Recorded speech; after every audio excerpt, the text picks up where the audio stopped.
আমার প্রিয় ছাত্রছাত্রীরা, আমার ইউটিউব চ্যানেলে তোমাদের স্বাগত। কয়েকদিন ধরে আমার বেশ কিছু ছাত্রছাত্রী জানতে চাইছে, স্যার আপনি জাতীয় আয়, জিডিপি এইসব বিষয়গুলো নিয়ে একটু আলোচনা করুন প্লিজ। সেই জন্যে, আর বিশেষত লকডাউনে এই সময় তোমরা দেখতেই পাচ্ছ সারা পৃথিবীতে যেটা নিয়ে আলোচনা হচ্ছে, জিডিপি শূন্যতে নেমে যাবে কিংবা উৎপাদন অনেক কমে যাবে, চাকরি চলে যাবে, এইসব নিয়ে আলোচনার জন্যই আজকে আমরা জাতীয় আয় ও তার পরিমাপ কী করে করা যায় সেই সব বিষয় নিয়ে আলোচনা করছি। প্রথমেই তোমাদের যেটা নিয়ে বেশি আলোচনা হয় সেটা হচ্ছে জাতীয় আয় কাকে বলে। জাতীয় আয় বলতে আমরা কি বোঝাই? দেশের মোট আয়। তাহলে দেশের মোট আয় কারা করছে? দেশের জনগণ। দেশের জনগণ উৎপাদনের কাজে অংশগ্রহণ করে একটা নির্দিষ্ট সময়, আর অর্থনীতির নির্দিষ্ট সময় বলতেই একটা বছরকেই ধরানো হয়। তাহলে একটা নির্দিষ্ট বছরে যে পরিমাণ দ্রব্য সামগ্রী এবং সেবা কার্য উৎপাদন করে সেগুলোর টোটাল অর্থমূল্যকে জাতীয় আয় বলা হয়। তাহলে এক বছরে দেশের জনগণ যত পরিমাণ উৎপাদন করছে তার অর্থমূল্য, উৎপাদন এবং সেবা, সেগুলোর মোট অর্থমূল্যকে আমরা জাতীয় আয় বলছি। এখানে একটা প্রসঙ্গ বারবার আসে, জিডিপি। জিডিপি মানে গ্রস ডোমেস্টিক প্রোডাক্ট। গ্রস মানে স্থূল, ডোমেস্টিক মানে অভ্যন্তরীণ, প্রোডাক্ট মানে উৎপাদন। তাহলে জিডিপি মানে স্থূল অভ্যন্তরীণ উৎপাদন। অভ্যন্তরীণ উৎপাদন মানে বুঝতেই পারছো, একটা দেশের ভৌগোলিক সীমারেখার মধ্যে যতটা পরিমাণ দ্রব্য এবং সেবা একটা নির্দিষ্ট সময়ে উৎপাদন হলো তার মোট অর্থমূল্যটাকেই আমরা বলছি জিডিপি। তাহলে গ্রস ডোমেস্টিক, গ্রসের সঙ্গে নেট, গ্রস মানে স্থূল, নেট মানে একদম নেট মানে একদম টোটাল স্থির। তাহলে নেটটা হচ্ছে সবসময় ডেপ্রিসিয়েশন বাদ দিয়ে, জিডিপি থেকে ডেপ্রিসিয়েশন বা অবচয় বা ক্ষয়ক্ষতি যদি বাদ দিই। এইবার অবচয় বা ক্ষয়ক্ষতি কিসের ক্ষেত্রে হচ্ছে? সেটাও হচ্ছে শুধুমাত্র মূলধনী দ্রব্যের। তাহলে এনডিপি বলছি, নেট ডোমেস্টিক প্রোডাক্ট বা নেট অভ্যন্তরীণ উৎপাদন, সেটা হচ্ছে জিডিপি থেকে আমরা যতটা মূলধনী দ্রব্যের ক্ষয়ক্ষতি বাদ দিচ্ছি তাকে দিয়ে যেটা থাকছে সেটাকে বলছি নেট ডোমেস্টিক প্রোডাক্ট বা এনডিপি। ডোমেস্টিক এবং ন্যাশনাল এগুলো তফাৎ। জিডিপি বলেছি, জিএনপি। জিএনপি কি? Gross national product. Gross national product তাহলে কি? দেশের এবং দেশের বাইরেও আমাদের জনগণ, দেশের জনগণ যতটা পরিমাণ উৎপাদন করছে দ্রব্য এবং সেবা, তার মোট অর্থমূল্যটাই হচ্ছে জিএনপি। ডোমেস্টিকের ক্ষেত্রে দেশের অভ্যন্তরে, ন্যাশনালের ক্ষেত্রে দেশ এবং দেশের বাইরে আমাদের বিভিন্ন লোকজন কাজ করছে। আমাদের দেশের লোকজন বাইরেও উৎপাদন করছে, অন্য দেশে উৎপাদন করছে, আবার অন্য দেশের লোকজন আমাদের দেশেও এসে কাজ করে যাচ্ছে। তাহলে সেই অ্যাক্টিভিটিগুলো ন্যাশনাল বা আমাদের দেশের মোট অর্থনৈতিক কাজকর্মের মধ্যে যুক্ত হয়ে যাচ্ছে।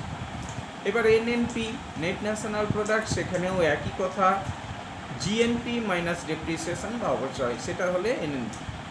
তাহলে আমরা জাতীয় আয়, জিডিপি, জিএনপি এগুলো বুঝে গেলাম, খুব ইজি, এগুলো কোনো শক্ত বিষয় না। এইবার তাহলে জাতীয় আয় কীভাবে পরিমাপ করা যায় সেটা নিয়ে আলোচনা করি। জাতীয় আয় সাধারণত তিনটেভাবে আমরা পরিমাপ করতে পারি। একটা হচ্ছে জাতীয় আয়ের উৎপাদন সুমারি বা প্রোডাক্টার, সেন্সাস অফ প্রোডাকশন মেথড। দ্বিতীয় হচ্ছে ইনকাম বা আয় পদ্ধতি, census of income method. And third is census of expenditure method. তাহলে প্রথম উৎপাদন পদ্ধতি। উৎপাদন পদ্ধতি কাকে বলছে? এইটা একটা পদ্ধতি, দেশের যত ধরনের উৎপাদন হচ্ছে সেইগুলোর মোট সমষ্টিকে আমরা বলছি উৎপাদন। এই তার অর্থমূল্য যোগ করলেই তাহলে দেশের উৎপাদন, জিডিপি আমি আগেই বলেছি। এই অভ্যন্তরীণ উৎপাদন বা ন্যাশনাল উৎপাদন, ন্যাশনাল মানেই হচ্ছে ইন্টারন্যাশনাল অ্যাক্টিভিটি, তার মানে সেখানে এক্সপোর্ট ইম্পোর্ট সব মিলিয়ে যুক্ত হয়ে যেটা হচ্ছে। এখানে আবার দুটো কথা আসছে, একটা হচ্ছে বদ্ধ অর্থনীতি, একটা হচ্ছে মুক্ত অর্থনীতি। বদ্ধ বা ক্লোজড ইকোনমি, ক্লোজড ইকোনমির ক্ষেত্রে সেই দেশ ধরে নেওয়া হয় have no international activity, the country is only engages in the domestic activity। তাদের দেশের অভ্যন্তরেই যা কাজকর্ম হচ্ছে সেটাকে যদি ধরি তাহলে সেটাকে বলা হয় বদ্ধ অর্থনীতি। আর আমরা মুক্ত অর্থনীতি বলছি, the country engages with international activity that is export import, যেখানে এক্সপোর্ট ইম্পোর্ট যুক্ত আছে যে দেশে, যারা অন্য দেশের সঙ্গে রপ্তানি আমদানির সঙ্গে যুক্ত, সেই অ্যাক্টিভিটি সমেত হচ্ছে আমরা বলছি মুক্ত অর্থনীতি। তাহলে মুক্ত অর্থনীতিতে আমরা সবসময় দেশের আয়ের সঙ্গে net export main export minus import, আমরা এক্সপোর্ট কত টাকার করেছি, ইম্পোর্ট কত টাকার করেছি, তার বিয়োগফলটাই হচ্ছে net export. It may be positive, negative or zero. When countries export is greater than import, that is called positive international activity. When countries export is equal to the import, that is zero activity, that is level international activity is zero. And when the import is greater than export, that is called negatively activity, that is country like India. আমাদের export কম হয়, import বেশি হয়, আমরা প্রচুর পরিমাণ বিদেশ থেকে নিই, তার তুলনায় আমাদের বিদেশে কম দ্রব্য যায়, সেই জন্যে আমাদের এক্সটার্নাল অ্যাক্টিভিটি, তার মানে এক্সপোর্ট ইম্পোর্ট, সেটা সবসময় কমের দিকেই থাকে, মানে আমাদের ঘাটতিতে চলে সোজা কথা। জাতীয় আয়ের তাহলে উৎপাদন সুমারি আমরা যে বলছি, দেশের যত ধরনের উৎপাদন হচ্ছে সেগুলোকে আমরা অর্থমূল্যে আনলাম, সেখান থেকে আমরা পরোক্ষ কর বাদ দিলাম, তারপরে যদি সরকার কোনো ভর্তুকি দেয় সেটাকে যোগ করলাম, সেটাই হলো আমাদের মোট উৎপাদন। সেটাই উৎপাদন মূল্যে উৎপাদনের যদি দাম দিয়ে গুণ করি তাহলেই হচ্ছে আমাদের জাতীয়। তাহলে জাতীয় আয়ের এইটাকে বলা হয় উৎপাদন সুমারি। বোঝা গেল, সব উৎপাদনগুলোকে যোগ করলাম, তাদের অর্থমূল্য দিয়ে গুণ করলাম, পরোক্ষ কর বাদ দিয়ে দিলাম, যদি সরকার কোনো জিনিসে ভর্তুকি দেয় সেটাকে যোগ করলাম, দিয়ে আমাদের জাতীয় আয় হয়ে গেল। এইবার জাতীয় আয়ের ক্ষেত্রে এরর অফ ডবল কাউন্টিং আর মাল্টিপল কাউন্টিং, এটাকে বলা হয় অনেকবার গণনার ভুল। এই জিনিসটা হচ্ছে, ধরো একটা দেশে, আমি বিরাট করে বলতে পারছি না, ধরো 100 কেজি গম উৎপাদন হয়েছে, 10 টাকা করে কেজি গম, তাহলে 100 কেজির দাম 1000 টাকা। সেই গমটাই ময়দা করা হয় 20 টাকা কেজি করে ময়দা, তাহলে সেইটাই আমাদের জাতীয়তে আয়তে কত দেখালাম, 2000 টাকা। সেই ময়দাটা পুরোটা 100 কেজি পাউরুটি হলো, আমি ধরলাম 50 টাকা কেজি, তাহলে পাউরুটির কত ধরলাম, সেটা হচ্ছে 5000 টাকা। তাহলে আমরা জাতীয় আয়ের একবার 1000 গমের, 2000 ময়দার, 5000 এটা ধরেছি পাউরুটির, টোটাল হয়ে গেল 8000 টাকা, কিন্তু 8000 টাকার উৎপাদন হয়নি। That is the problem of error of multiple counting. আমি যখন গমের দাম 10 টাকা ধরেছি, যাই ময়দা করছি তখন সে তো 10 টাকা গম কিনেছে, সেই 10 টাকা আমায় বাদ দিতে হবে, that is 2000 minus 1000, that is 1000, net 1000। তাহলে ময়দার ক্ষেত্রে আমি সঙ্গে সঙ্গে 1000 টাকা মাইনাস করে ফেললাম। আবার ময়দা থেকে যখন পাউরুটি করেছি, ময়দা কিনেছি 2000 টাকায়, বেচেছি 5000 টাকায় পাউরুটি করে, তাহলে ওখানটায় 5000 মাইনাস 2000 সমান 3000 টাকা। তাহলে এই যে আমরা এক্সট্রা পয়সাগুলোকে যোগ করছি, that is call value added method বা মূল্য সংযোজন পদ্ধতি। তাহলে মূল্য সংযোজন পদ্ধতিতে কত পেলাম, 1000 টাকার গম, 1000 টাকার ময়দা, 3000 টাকার পাউরুটি, টোটাল হয়ে গেল 5000 টাকা। এটাকে বলা হয় ভ্যালু অ্যাডেড মেথড বা মূল্য সংযোজন পদ্ধতি। বাদ দিয়ে দাও, আমার এত পদ্ধতির দরকার নেই, কারণ এগুলো অনেক সমস্যা আছে, সেগুলো আবার আগামী দিনে জানাবো। এইবার সমস্যাটা কোথায়, আমি ধরো ওই সব ছেড়ে দিলাম, that is call the production method, that is final product. আমি এর সবশেষে কি উৎপাদন পেয়েছি, দেখা যাচ্ছে আমি লাস্ট পেয়েছি সেটা হচ্ছে পাউরুটি, 100 কেজি ইন্টু 50, 5000 টাকা। দেখো আমি যোগ করে করেও 5000 পেয়েছি, ফাইনাল প্রোডাক্ট দিয়েও আমি 5000 পেয়েছি। এটাই হচ্ছে আমাদের মূল্য সংযোজন পদ্ধতির ফাইনাল প্রোডাক্ট মেথড। তার মানে আমরা প্রোডাকশন মেথড বা ভ্যালু অ্যাডেড মেথড বা ফাইনাল প্রোডাক্ট মেথড, এই তিনটে যে কোনো একটা বলতে পারি, খুব ইজি।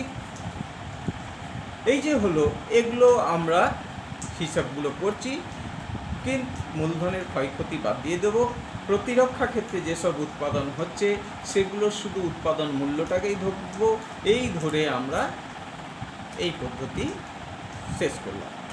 এরপরে হচ্ছে সেন্সাস অফ ইনকাম মেথড বা আয়শুমারি পদ্ধতি বা আয় পদ্ধতি।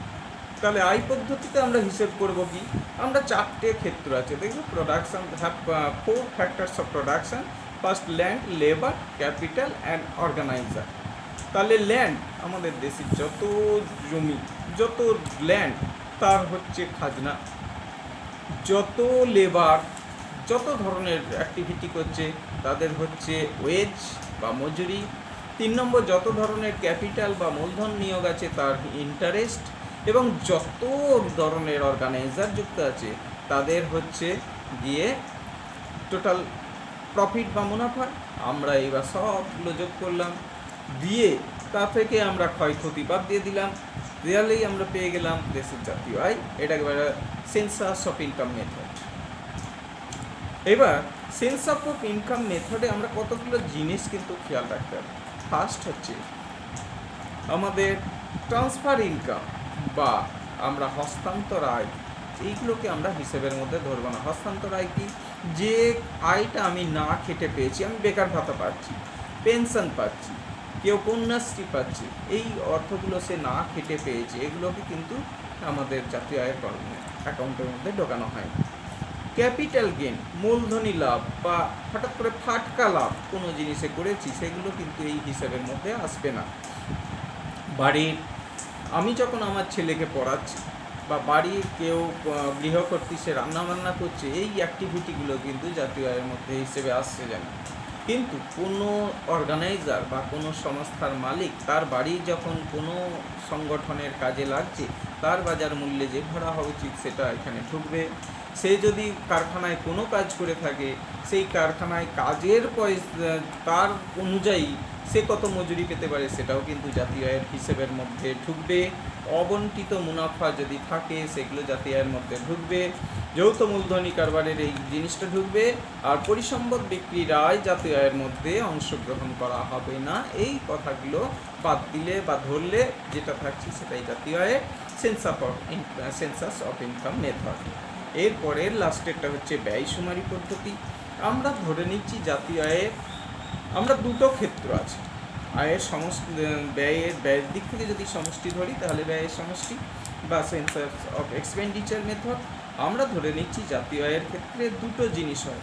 একটা ব্যয় হচ্ছে সব ধরনের ভোগ ব্যয়, আর একটা ব্যয় হচ্ছে সব ধরনের বিনিয়োগ ব্যয়। যত ধরনের ভোগ ব্যয় যদি দেশে তাকে বলি C consumption, that is C. যত ধরনের বিনিয়োগ, that is investment, that is I. এই দুটো আমরা যদি যোগ করি তাহলে দেশের যত ব্যয় সি প্লাস আই। এরপরের অংশ কি হচ্ছে, সরকার যত ধরনের ব্যয় করছে, সরকারি ব্যয়, দ্যাট ইজ গভর্নমেন্ট এক্সপেন্ডিচার, জি। তাহলে আমি এতক্ষণ কি পেলাম, সি প্লাস আই প্লাস জি, মোট ব্যয়। এরপরে হচ্ছে যে যদি দেশটা বিদেশি অ্যাক্টিভিটিতে, আমি বললাম আবার এক্সটার্নাল অ্যাক্টিভিটিতে থাকে, তাহলে export X minus import M, X minus M. তাহলে দেশের জাতীয় আয়টা কি হলো, বদ্ধ অর্থনীতির ক্ষেত্রে expenditure C plus I plus G, মুক্ত অর্থনীতির ক্ষেত্রে C plus I plus G plus X minus M.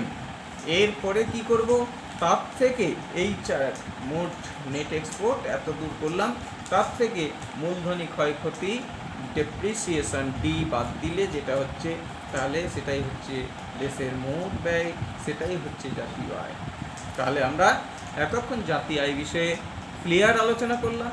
তোমাদের কোনো ধরনের যদি কোনো অশান্তি থাকে, কোনো অসুবিধা থাকতে আমায় লিখতেই পারো, আমায় এখানে কমেন্ট করতে পারো।